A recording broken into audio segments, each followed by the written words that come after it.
Hey, listen, if this is your first time joining me, make sure you hit that like button, make sure you subscribe. And as a recap, I am an African-American living in Ghana. Been here for about on and off 17 years, permanently about 3 years. And today I am thinking a lot about what's happening in the States, specifically the economic conditions that we're facing.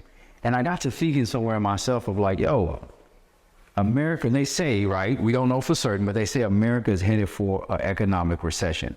And I've been in Ghana for so long, I got to thinking, why not move to Ghana if you are in a recession in America? And today, I'm going to give you 5 reasons why I believe Ghana could be a great place to move if you are experiencing recession in America. The first one is, let's define what recession is. Researchers say that recession is defined as 2 consecutive quarters of a negative GDP or significant decline in economic activity. If you want more of a definition in that, then go to the Wall Street Journal, not Tim Swain YouTube, all right? So the first reason why I believe that you should move to Ghana during a recession is, number one, you can reduce your overall cost of living and increase your quality of living. What am I talking about? Number one, when you look at the recession, oftentimes it's going to hit those individuals, but the smaller businesses first. And the financial impact of that really is felt more, I believe, in a society where you're more heavily reliant on debt. But in Ghana, let's just be real. I want you right now, while you're watching this video at work, just type in what is the USD to GHS. That's the Ghana cedi rate. Typically, not typically, most cases, no, all cases, it's higher. So if you have the capacity to access money from the States, it can go a lot further in Ghana, and you can actually decrease your cost of living so you can save money. So the first reason why I believe you should come to Ghana in an economic recession is to reduce your overall cost of living. The second reason is you can use your financial vehicles in the States to fund your business development in Ghana at a reduced cost. Let me give you an example, guys. If you want to get a loan here in Ghana, it's going to be practically impossible. And if you do get a loan here in Ghana, it's going to come at ridiculous interest rates.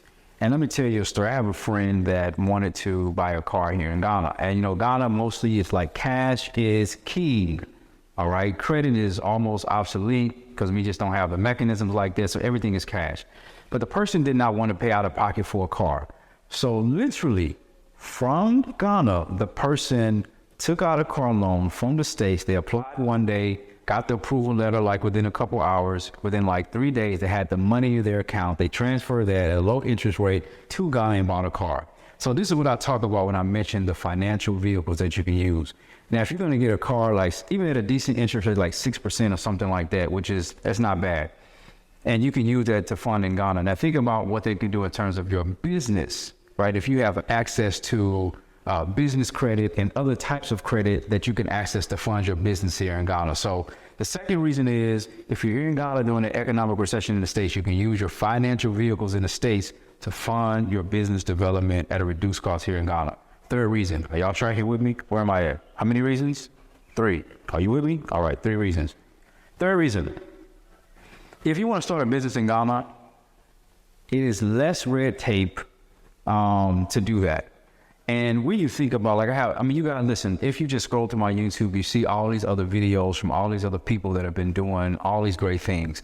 Listen to some of the things that they tell you, right? If you want to rent a facility, a lot of times you can rent I didn't know this when I first moved to Ghana, but you can rent a house, gut that sucker out, and rebuild it how you want to, and that's still renting a house. And you know how, listen, for us in the States, ain't nowhere in the world you finna go rent a house and destroy not one wall. You can't do that. So you have a lot more leverage here in Ghana to go through less red tape if you're starting a business, or even not just a business, if you have a vision for even helping people, starting a school, starting a facility for people with disabilities, as big as your mind can imagine. When it's time to actually implement that, it's red tape. So that's number what?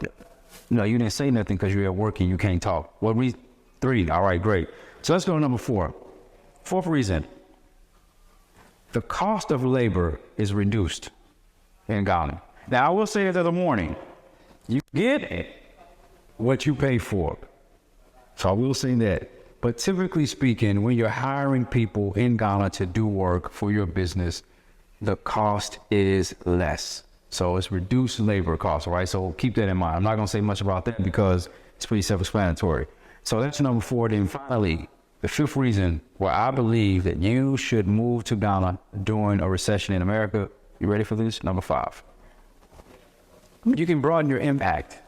A lot of times, the basic skills that you may have, project management, technical skills, computer literacy, public speaking, all of those skills, sometimes that we may believe are just basic skills, sometimes there's a lack here on the continent, specifically in this country. And you have a capacity to bring those skills that you have and the capabilities that you have, and you can really impact a lot more people because unfortunately, we don't have the level of exposure that you may have. Here's a brief example. If you go and watch my video about why Africans leave Africa, one of the things that the young lady said is in her classroom at one of the top universities here in Ghana, you may have like several dozen students, and all they had to share maybe like 2 or 3, I think it was like a microscope or something like that because an agricultural student. And like a lot of y'all never experienced that. You got your own microscope, you got your own this and this and that. But just think about the reality is when you come here and you have those different skills that you may take for granted, it can go a long way here. And also when I'm talking about broadening your impact, I'm talking about your ability to help empower people. Because of your vision, you can empower people with jobs, right? So those people can feed their families and now they can pay school fees and things like that for their kids. And you can do all of that while saving money, building a business and making an impact. Side note, or as a caveat, one of the last things I'll say is, now I do not recommend if you've never been to Ghana to come here and just try to start a business and be profitable, because that'll be extremely difficult. In fact, I would recommend the opposite. I would recommend that you try to establish a source of income that you can do online. You work an online job, still get paid in USD, but when you do that, you bring that money here, you can reduce your cost of living increase your lifestyle. And if you want to start a business, you have the money at least in place to kind of help you facilitate that process.